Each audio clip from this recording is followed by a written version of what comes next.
The trouble began with a sound. Not a scream, not an argument, but a chainsaw.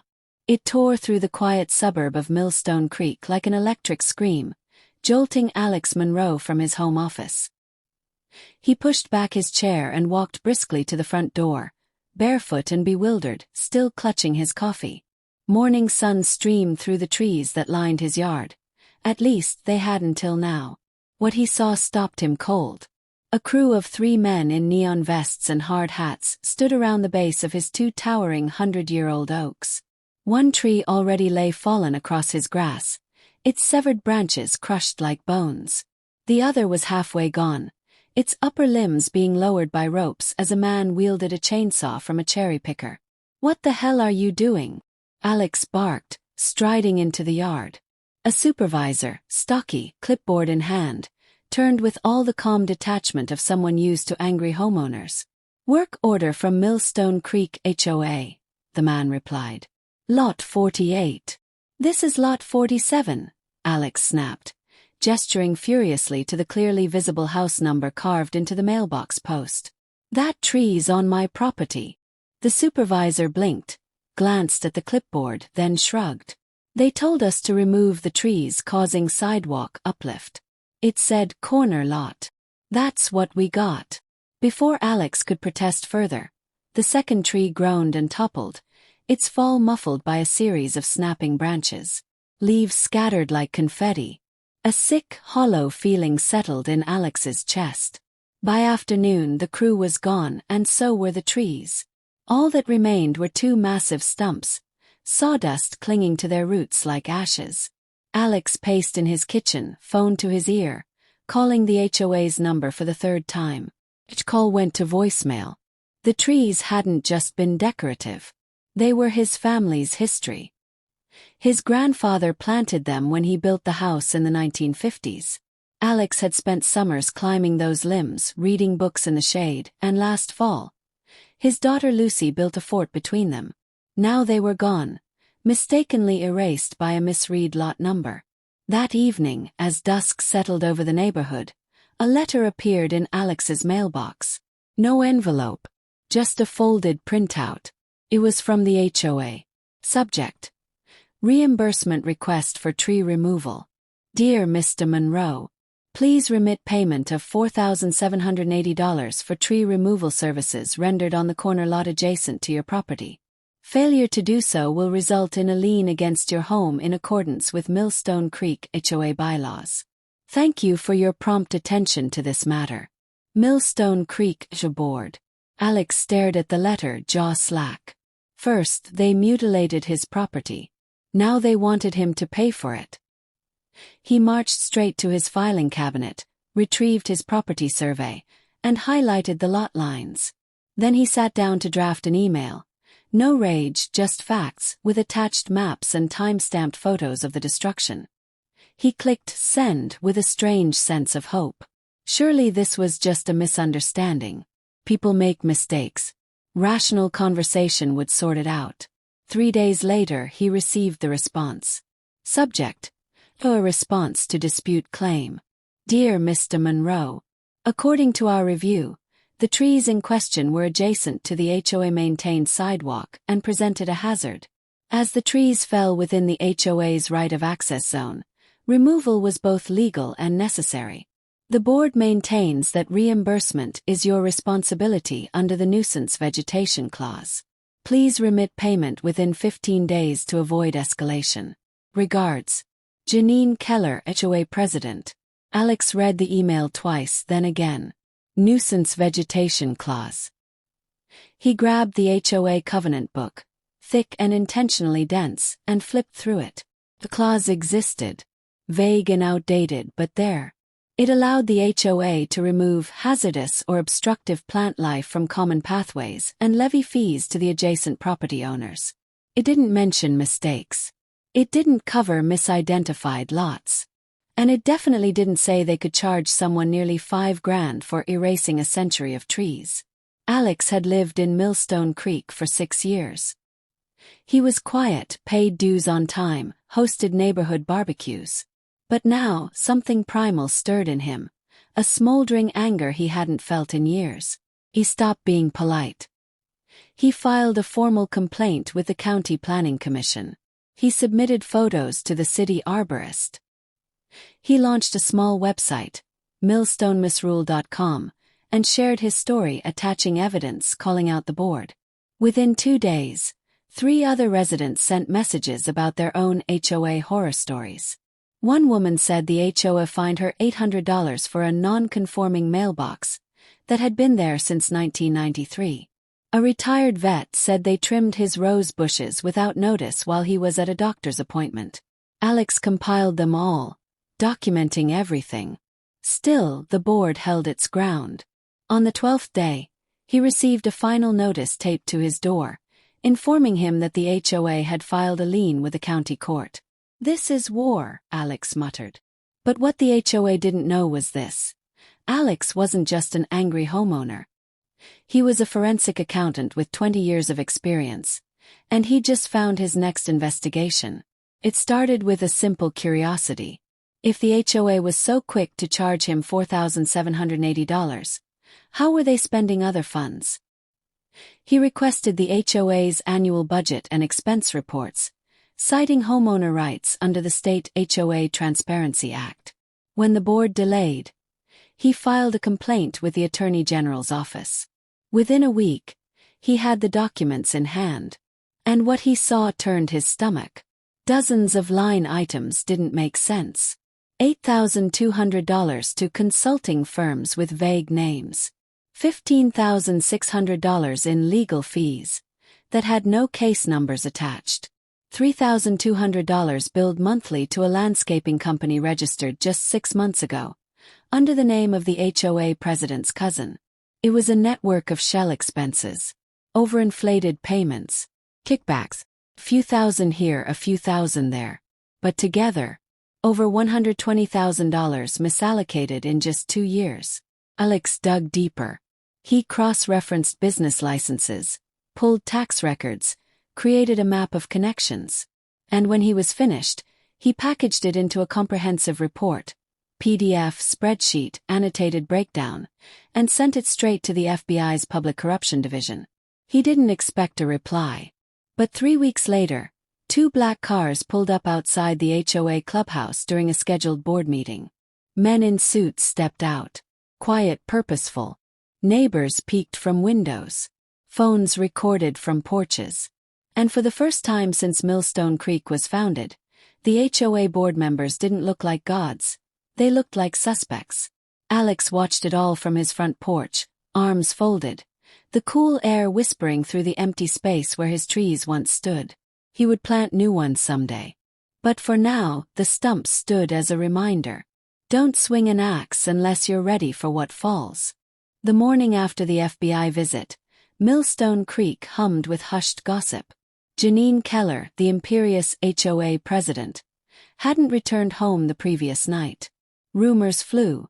Some said she was taken in for questioning, others whispered she fled the city. Alex, meanwhile, wasn't gloating. He was preparing. He knew the FBI's visit wasn't the climax. It was the opening move. Because corruption doesn't unravel with one thread. It snaps loose in clumps. By midweek, the neighborhood email chain was in chaos. Residents demanded answers from the interim board, who, in Janine's absence, sent out a sterile message. Subject: Millstone Creek Joy Update. Dear residents, please be assured that recent events are being handled with the utmost seriousness. Financial discrepancies are under review. We ask for your patience and discretion during this period. Acting Board Treasurer Mitchell Lang. Mitchell Lang was Janine's longtime ally, a nervous man with a perpetually damp forehead and a talent for doublespeak.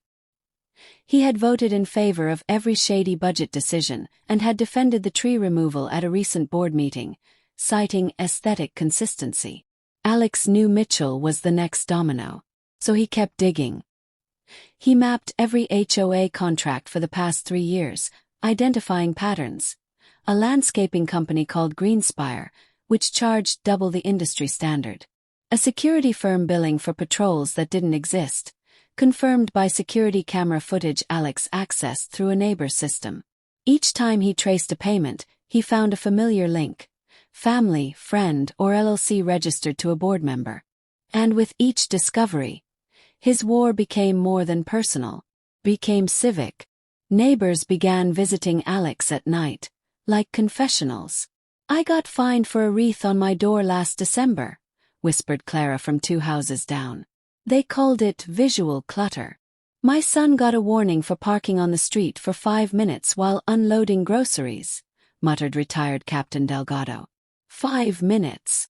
One elderly couple was forced to repaint their house 3 times in 18 months. Why? Because Janine's niece opened a painting business, and the board created a mandatory color palette with frequent updates. It was a racket. A full-blown syndicate dressed up in community regulation. Alex compiled these testimonies into signed affidavits, names redacted, dates logged, and sent another envelope to the FBI, this one marked Phase 2, Abuse of Power. Then came the retaliation. Started small. A notice arrived in Alex's mailbox stating that his front grass was overgrown by 0.75 inches, and must be trimmed within 48 hours or face a $250 fine. He measured it. Exactly 3 inches, well within compliance. 2 days later, a violation warning arrived for a non-regulation trash bin. He'd been using the same one for years. The next week, a citation for failure to maintain uniform driveway coloration. He laughed loud. It wasn't even subtle anymore. They were trying to bury him in paperwork. But Alex wasn't the same man who'd stumbled outside barefoot to watch his trees fall. He had armor now, legal knowledge, a growing network of allies, and a cause that was spreading beyond Millstone Creek. He contacted a local news station's investigative reporter, Zara Curry, known for exposing corruption in city housing authorities. When she read his dossier, she said 3 words: "Let's burn them." The segment aired a week later. Zara stood in front of Millstone Creek's clubhouse, camera rolling, her voice crisp. They cut down his trees, billed him for it, then tried to bury him in legal threats. But when this homeowner fought back, he uncovered a pattern of misuse, intimidation, and financial misconduct that's now under federal investigation. Video clips followed. The fallen oaks, the overlapping financial charts Alex had created, blurred statements from neighbors describing years of bullying. It was all there. The public backlash was instant. HOA's phone line crashed within hours. Their email server flagged for suspicious traffic. Angry homeowners from other associations flooded social media, sharing their own horror stories. #HOA horror trended by midnight. Alex's quiet war had gone national. The fallout hit like a lightning strike. First, Mitchell Lang resigned. He cited medical reasons, but it was clear he was running. He left behind no explanation, just a signed letter and a broken shredder, jammed with half-destroyed receipts. Next, the HOA's accountant came forward under pressure, confirming Alex's findings. She admitted she'd been instructed to inflate invoices and direct payments to dummy companies. Her immunity deal was already in progress. Then came the subpoenas. The FBI returned, not in suits, but in jackets marked boldly with fraud investigations. They carted out boxes from the HOA clubhouse. Laptop. External drives. The whole HOA server. Alex received a call the next day from Agent Collins, the man overseeing the case. "We'll be contacting you formally," Collins said. "But off the record. This is one of the cleanest packages we've ever received from a civilian. You did good." Alex said nothing for a moment. He was overwhelmed, not with pride but with relief, like he could finally breathe. "Just make sure it sticks," he said. That night, Alex walked outside, staring at the dark stumps in his yard. He had already arranged for 2 new trees, young, strong redwoods, their roots tightly coiled, ready to stretch deep into the earth. But he wasn't ready to plant them yet. He liked the emptiness, the silence. It reminded him of the truth, that what they took couldn't be replaced, but what he'd exposed couldn't be ignored. As he stood there, the porch light behind him flickering gently, a voice called out, "Alex!" It was Zara. She held up her phone, a grin spreading.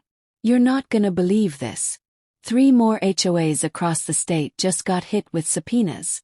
Your case cracked something wide open." He let out a low whistle. "You think they'll stop?" "No," she said. "But now they know someone's watching." Inside, Lucy, his daughter, peeked through the curtain. She didn't fully understand what her dad had done, but she knew this.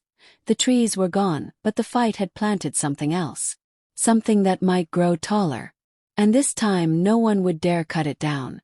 It was a new day in Millstone Creek, but the air still carried the tension of a storm not fully past. The clubhouse that once loomed like a fortress of HOA authority stood quiet, its windows dark, its parking lot empty. With Janine Keller still missing from public view, and Mitchell Lang vanished overnight, the board was headless, and the neighborhood for the first time in years felt free. But Alex knew better. The battle wasn't over. Not until every root of corruption was unearthed. A temporary committee had been formed by residents to oversee HOA operations. It was a mix of long-time homeowners, recent arrivals, and even skeptics who once doubted Alex's crusade. Among them was Clara, the kind woman with the wreath citation, and Captain Delgado, a natural leader with a moral compass as sharp as his wit. They appointed Alex as a liaison, not a board member but a watchdog. A silent sentry between the residents and the system they no longer trusted. One of their first orders of business was auditing every HOA decision for the past 5 years. What they found made the tree-cutting scandal look like a paper cut. Hidden beneath vague line items and shuffled bank statements were nearly $200,000 in miscellaneous expenditures. Landscaping fees that doubled every 6 months. Security patrol contracts with zero documentation. Even a community enhancement project that had charged for new playground equipment that never arrived. It wasn't just financial abuse. It was embezzlement. As the evidence piled up, so did media attention. News vans began appearing outside the gates. Journalists camped on sidewalks, hoping to catch Janine Keller slinking back into town. A popular online news outlet dubbed Millstone Creek ground zero for HOA reform, while national networks ran evening segments spotlighting Alex's fight. But for Alex, it was never about fame. It was about accountability.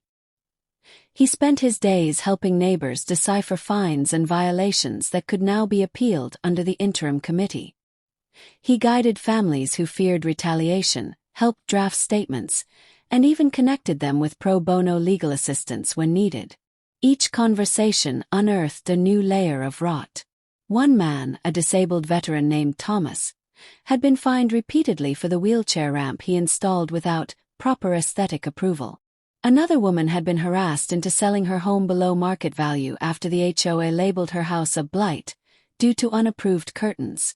And always, Janine's name appeared somewhere in the chain. She had weaponized the HOA not for order, but for control. Then came the break. It was a crisp Friday morning when Zara Curry knocked on Alex's door. Her expression unreadable. She held up her phone. "She's resurfaced." "Janine." Zara nodded. "Caught trying to board a flight under a different name. FBI brought her in 30 minutes ago. She's being held for questioning. No charges yet, but," she tapped her phone again, "they've got her laptop." Alex exhaled slowly, absorbing the weight of it. The Queen had finally fallen into her own trap. "Did they find anything?" he asked. Zara raised an eyebrow. "You're gonna want to sit down." The files recovered from Janine's laptop were a digital goldmine. There were email threads between board members, explicitly discussing how to create new violations to generate revenue. There were invoices tied to shell companies, most registered in Janine's cousin's name. Worst of all, there was a document titled, HOA Monetization Strategy, Phase 3. It outlined a plan to force out older residents who were under-leveraging property value, with phrases like intentional fines escalation, non-renewal of permits, and targeted enforcement. It read like a mafia playbook dressed in HOA language. The FBI had enough. Janine Keller was charged with wire fraud, mail fraud, conspiracy to commit fraud, and obstruction of justice. The news exploded like a match dropped on dry leaves. At the next community meeting, the clubhouse was packed wall to wall. Not a single HOA official in sight, just neighbors, raw, wounded, and ready for change. Alex stood at the front, flanked by Clara and Captain Delgado. The room buzzed with a mixture of grief and relief. "I never thought I'd see the day," one older woman whispered to another. "We have a say now." Alex cleared his throat and addressed the crowd.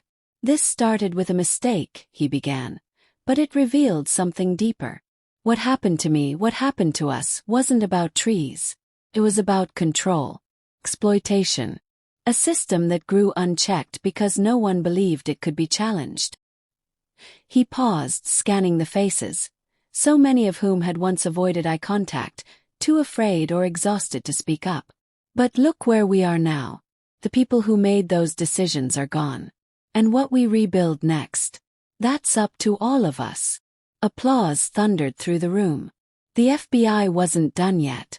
As they traced financial records, they discovered links to 2 other HOAs across the state, both showing similar patterns: inflated fees, insider contracts, and forced home sales. One of those HOAs shared a former legal consultant with Millstone Creek. Janine had been part of a network. Alex realized this wasn't a loan scheme, it was a business model. One based on fear, confusion, and manipulation of homeowners who didn't know their rights. He began working with Zara on a new project, a public resource site, HOA Watchdog, where people could share experiences, access legal templates, and report suspicious activity anonymously. Within a week, it had 40,000 visitors. The movement had grown beyond Millstone Creek. It had become a recognize. Back home, Alex stood in his yard, watching his daughter Lucy laugh as she ran around the now-cleared patch where the redwoods would soon grow. He felt something he hadn't in months. Not because the battle was over, but because it had mattered. Because he hadn't backed down. Because the next time someone like Janine tried to abuse their power, they'd think twice, knowing someone like him might be watching. Or someone like Lucy. "Daddy," she said, running over. "Can we plant the trees now?" He smiled. "Not yet. Soon. Real soon." As the sun dipped low, casting golden light across Millstone Creek, neighbors gathered on porches and sidewalks. They didn't look over their shoulders anymore. They didn't whisper violations or worry about citations. The air had changed, not just cleared but claimed. For the first time in years, the neighborhood felt like it belonged to its people again. And in the empty space where tyranny once grew, something stronger was about to take root. 3 months had passed since the collapse of Millstone Creek's corrupt HOA leadership, but the embers of their deception still glowed in the shadows. Alex Granger, once just a quiet homeowner with a patch of redwoods and a stubborn sense of justice, had become a reluctant figurehead for change. He didn't seek the spotlight. He barely tolerated it. But everywhere he went, residents, reporters, even lawmakers wanted to speak with the man who stood up to the HOA machine. He never let it distract him, because there was still unfinished business. The new, resident-led board had worked tirelessly to stabilize the neighborhood. Clara was voted in as chairwoman, and Captain Delgado served as ethics advisor. Transparency meetings were held weekly. Financial audits were posted online. Old fines were being reviewed and reversed. Still, there remained an ugly knot that had yet to be untied. The tree-cutting company. The contractor that had clear-cut Alex's redwoods, Greendale Arbor Services, had been hired under a vague invoice signed by Janine herself. But when asked to provide documentation or justification for their actions, the company grew silent. Even stranger, the records showed that the HOA paid 3 times the market rate for the service. Clara asked Alex to investigate. Not as revenge, but as closure. If this contractor was part of Janine's racket, the community had a right to know. Zara Curry, Alex's ally at the FBI, came through again. She forwarded a report that had been buried in another case. Greendale was under investigation for multiple fraudulent contracts across the state. Several homeowners associations, including Millstone Creek, had paid exorbitant fees to the company, and in every instance, the contractor had ties to either a board member or one of Janine's consulting firms. Greendale wasn't just careless. They were complicit. Alex and Zara built the case carefully, compiling documents, emails, and witness statements from both Millstone Creek and other neighborhoods. The evidence pointed to a widespread kickback scheme. Greendale would overcharge HOAs, then funnel a portion of the money back to select board members. Zara presented the file to the Bureau's Financial Crimes Division. This time they didn't knock. They raided. News of the arrests hit the community like a jolt of electricity.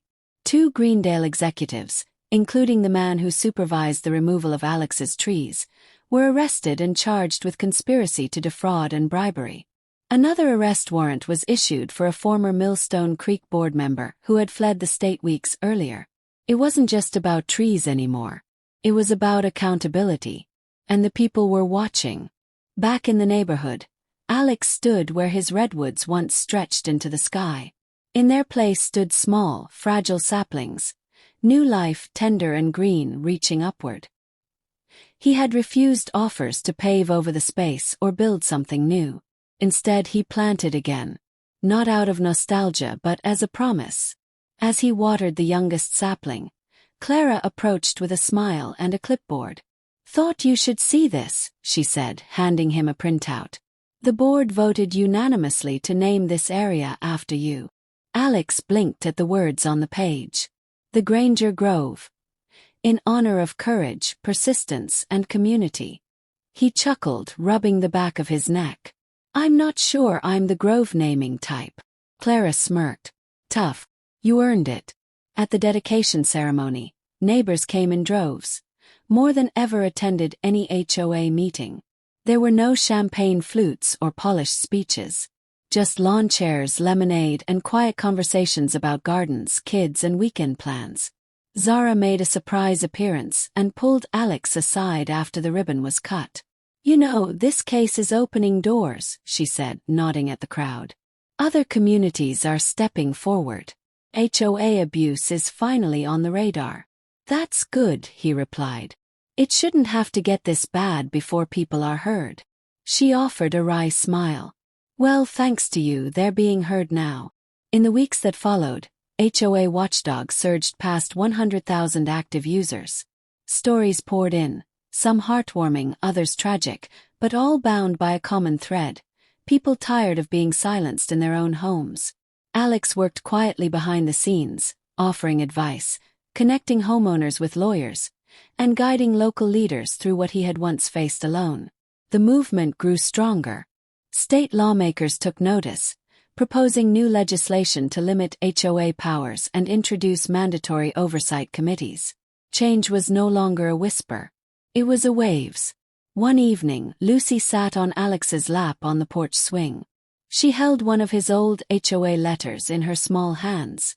"Why were they so mean to you, Daddy?" she asked. Alex took the paper, folded it gently, and tucked it into his jacket pocket. "Because they forgot they worked for us, not the other way around." She nodded solemnly. "Are the trees coming back?" "They are," he said, pointing to the saplings. "Slowly, but strong." And then he added, almost to himself, "Just like us." Millstone Creek wasn't perfect. It still had its disputes, its quirks, its mismatched paint and overgrown bushes. But now it had something else: trust. Not in systems or titles but in each other. Neighbors helped each other not out of fear of a fine, but out of community. And that, more than any policy change, was the true victory. The roots of tyranny had been pulled. The soil was still tender. But in its place, something real had begun to grow. And this time no one would cut it down.